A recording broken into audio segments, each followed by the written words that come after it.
ಇದು Friday continue vlog. ನನ್ನ ಪೇರೆಂಟ್ಸ್ಗೆ ಪ್ರಸಾದ ಕೊಟ್ಟಿರಲಿಲ್ಲ, ಅದಕ್ಕೆ ಇವತ್ತು ಹೋಗೋಣ ಅಂತ ಅಂದ್ಕೊಂಡೆ. ನಮ್ಮ ಅಪ್ಪನೇ ನಿಶ್ವಿಕ್ನ ಸ್ಕೂಲ್ ಹತ್ರ ಹೋಗಿ ಕರ್ಕೊಂಡು ಬಂದರು.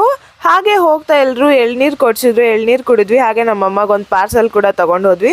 ಅಮ್ಮ ಮನೆಗೆ ಹೋದ್ಮೇಲೆ ಏನಾದರೂ ಸ್ಪೆಷಲ್ ಮಾಡಲೇಬೇಕಲ್ವ, ಅದಕ್ಕೆ ನಮ್ಮಮ್ಮ ಬೇಲ್ಪುರಿ ಮಾಡ್ತಿದ್ದಾರೆ. ನಿಶ್ವಿಕ್ ನೋಡಿ ಕ್ಯಾರೆಟ್ ತುರ್ಚ್ಕೊಡ್ತಿದ್ದಾನೆ, ನೋಡಿ ಎಷ್ಟು ತುರ್ಚಿದ್ದಾನೆ ಅಂತ ತೋರಿಸ್ತಿದ್ದಾರೆ ನಮ್ಮಮ್ಮ. ಬೇಲ್ಪುರಿಗೆ ಅಮ್ಮ ಕ್ಯಾರೆಟ್, ಟೊಮೆಟೊ, ಈರುಳ್ಳಿ, ಕೊತ್ತಂಬರಿ ಸೊಪ್ಪು ಹಾಗೆ ಉಪ್ಪು ಖಾರ ಮಿಕ್ಸ್ ಮಾಡಿರೋದು, ಸ್ವಲ್ಪ ಮೀಟ ಹಾಕಿ ಒಂದು ಒಳ್ಳೆ ಮಿಕ್ಸ್ ಕೊಡ್ತಿದ್ದಾರೆ. ಹಾಗೆ ನೆಕ್ಸ್ಟ್ ಕಡಲೆಪುರಿಗೆ ಹಾಕಿ ಮಿಕ್ಸ್ ಮಾಡ್ತಿದ್ದಾರೆ. ಮಿಕ್ಸ್ ಮಾಡಿ ಅದ್ರ ಮೇಲೆ ಸ್ವಲ್ಪ ಮಿಕ್ಸ್ಚರ್ ಹಾಕಿದ್ರೆ ರೆಡಿ ಆಯಿತು. ಅಮ್ಮ ಮಾಡೋ ಬೇಲ್ಪುರಿ ಟೇಸ್ಟ್ ಎಲ್ಲೂ ಸಿಗಲ್ಲ, ಸೂಪರ್ ಆಗಿತ್ತು. ಹಾಗೆ ನಮ್ಮ ಅಜ್ಜಿ ಕೂಡ ಬಂದಿದ್ರು ನಮ್ಮನ್ನ ಮಾತಾಡ್ಸ್ಕೊಂಡು ಹೋಗೋದಕ್ಕೆ. ನೆಕ್ಸ್ಟ್ ಅಲ್ಲಿಂದ ಹೊರಟು ಮನೆಗೆ ಬಂದು ಮಕ್ಕಳಿಗೆ ಟ್ಯೂಷನ್ಸ್ ತಗೊಂಡೆ.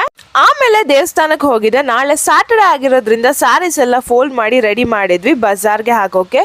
ಇವತ್ತಿನ ವ್ಲಾಗ್ ಇಷ್ಟ. ನಿಮ್ಗೆಲ್ಲ ಇಷ್ಟ ಆಗಿದೆ ಅಂತ ಅನ್ಕೊಂಡಿನಿ. ಇಷ್ಟ ಆಗಿದ್ರೆ ಲೈಕ್ ಮಾಡಿ, ಹಾಗೆ ಫಾಲೋ ಮಾಡೋದು ಮರಿಬೇಡಿ.